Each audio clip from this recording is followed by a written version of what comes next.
Magandang hapon. Update na muna tayo sa lagay na ating panahon ngayong araw ng Tuesday, April 2, 2024.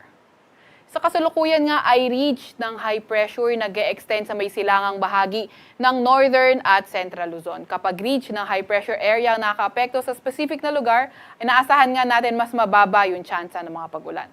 Para naman sa lagay ng panahon sa Metro Manila at sa ating buong kapuluan, asahan natin mga partly cloudy to cloudy skies, mga tsansa lamang ng mga localized thunderstorms ang posible. Yung ating mga kasamahan sa Regional Services Division maglalabas ng mga thunderstorm advisory, rainfall advisory o hindi kaya heavy rainfall warning kung kinakailangan. Wala rin naman tayong namomonitor na low pressure area or bagyo sa loob or malapit sa ating Philippine Area of Responsibility. Para naman sa lagay ng panahon bukas, dahil pa rin sa ridge ng high pressure area, asahan natin yung mas mababang tsansa ng pag-ulan sa may Cagayan at Isabela area. At sa may Metro Manila naman at the rest of Luzon, partly cloudy to cloudy skies, may mga tsansa pa rin ng mga localized thunderstorms. Agwat ng temperatura sa Metro Manila, at ito ay maglalaro mula 25 to 32 or 25 to 35 degrees Celsius, 16 to 25 degrees Celsius sa may Baguio, 26 to 33 degrees Celsius sa may Lawag. Agwat naman ng temperatura para sa Puerto Princesa, 25 to 34 degrees Celsius, 25 to 33 degrees Celsius naman sa may Calayan Islands. Para naman sa lagay ng panahon, Visayas, Mindanao area, mga tsansa pa nga rin ng mga localized thunderstorms ang posible. Agwat ng temperatura sa Iloilo at Cebu, 26 to 33 degrees Celsius. Sa may Tacloban naman at Cagayan de Oro, aabot ng hanggang 32 degrees Celsius ang maximum temperature. Sa Davao, posibleng umabot ng 34 degrees Celsius ang maximum temperature at 33 degrees Celsius naman sa may Zamboanga. Wala pa rin naman tayong nakataas na gale warning sa kahit na anong baybayin ng ating bansa.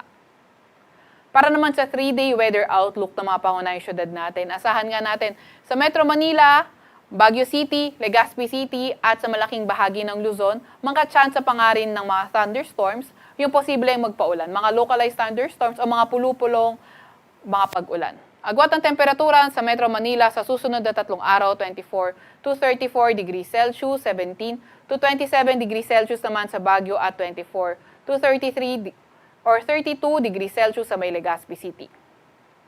Para naman sa may Visayas area, mga localized thunderstorms na lamang yung ating inaasahan. Agwat ng temperatura sa Metro Cebu sa susunod na 3 araw, 26 to 33 degrees Celsius, 26 to 33 degrees Celsius din naman dito sa may Iloilo City at 25 to 32 degrees Celsius sa may Tacloban City.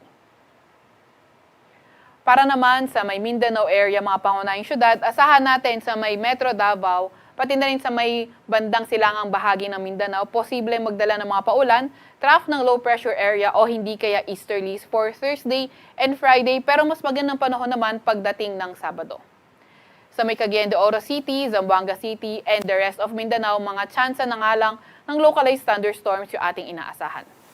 Agwat ng temperatura sa Metro Davao maglalaro mula 25 to 33 degrees Celsius, 25 to 32 degrees Celsius sa may Cagayan de Oro at 24 to 34 degrees Celsius sa may Zamboanga. Noon ngang March 22, nag-terminate na tayo ng amihan season at ngayon ay tayo ay nasa may dry season. At dahil nga tayo ay nasa may dry season, naglalabas din tayo ng mga heat index. Etong heat index, iba siya sa air temperature dahil ito yung init na ating nararamdaman. Yung pag-compute ng heat index na may kasamang alinsangan. So, naasahan nga natin, kapag umabot ng 33 to 41 degrees Celsius yung heat index o init factor, extreme caution na ito, 42 to 51 degrees Celsius mapanganib na dahil heat cramps at heat exhaustions ay posible, samantalang heat stroke ay probable with continued exposure. Then 52 degrees Celsius, napaka mapanganib na nito dahil posible ang heat stroke. Dahil nga din dito, ano nga ba yung mga importanteng survival information sa mga heat-related illnesses? So ano bang mga cause nito? So una, syempre, pagtuloy-tuloy na expose tayo sa mainit na panahon, exhausting activities in warm weather, yung edad para sa mga nakakatanda at mga bata, yung mahinang ang immune system, mataas na alinsangan, obesity at chronic alcoholism.